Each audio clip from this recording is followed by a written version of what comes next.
तृणमूल शिक्षक संगठन के सदस्यों ने आज इस्लामपुर स्थित तृणमूल कांग्रेस पार्टी कार्यालय के सामने विरोध प्रदर्शन किया।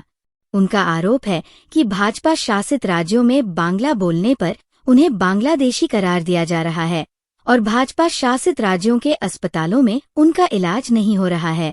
तृणमूल शिक्षक संगठन के जिला अध्यक्ष गौरांग चौहान ने कहा कि भाजपा शासित राज्यों में बंगाली बोलने पर बंगालियों को परेशान किया जा रहा है और हम आज इस्लामपुर में इसी के खिलाफ प्रदर्शन कर रहे हैं। আজকে পশ্চিমবঙ্গ তৃণমূল প্রাথমিক শিক্ষক সমিতির ইসলামপুর নেতৃত্বদেরকে নিয়ে শিক্ষক সংগঠনে আমরা এখানটা অবস্থান বিক্ষোভ করছি।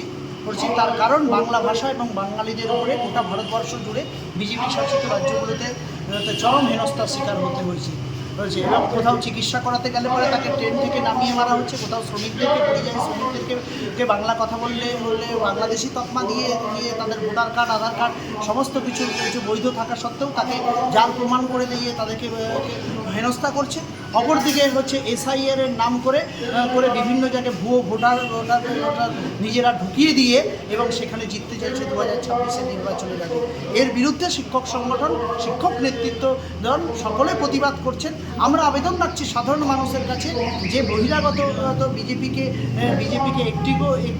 একটিও সাথে না থাকা এবং বিজেপি যাদের বাংলা বিরোধী, বাংলা বিদ্বেষী আজকে 1,98,000 কোটি টাকা বাংলার পাওনা সেটা দিচ্ছে না এমন তেমনি ভোটের আগে সাধারণ মানুষকে বাংলাদেশি তকমা দিয়ে বিভ্রান্ত করবার চেষ্টা করছে, রোহিঙ্গা তকমা দিয়ে বিভ্রান্ত করার চেষ্টা করছে।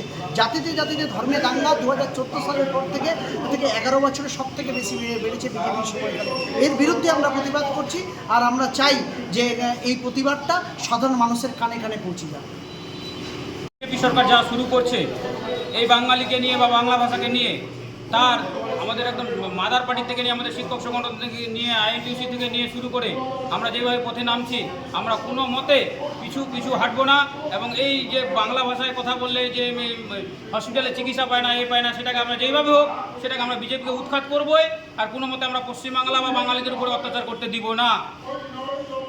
কতক্ষণ চলবে আপনাদের এই বিক্ষোভ? আমাদের এখানে চলবে, সন্ধ্যা অবধি চলবে। আমাদের এই মাঝে মধ্যে সব জেলায়, প্রতি জেলায় আজকে আমাদের সাব ডিভিশন ওয়াইজ হচ্ছে, সব জায়গায় চলতেই থাকবে, প্রতিদিন চলতে থাকবে। আজকে এখানে হলো, কালকে চোপড়ায় হবে, পরশুদিন এতে হবে, গল্প করে হবে, এইভাবে আমাদের চলতে থাকবে প্রতিবাদ।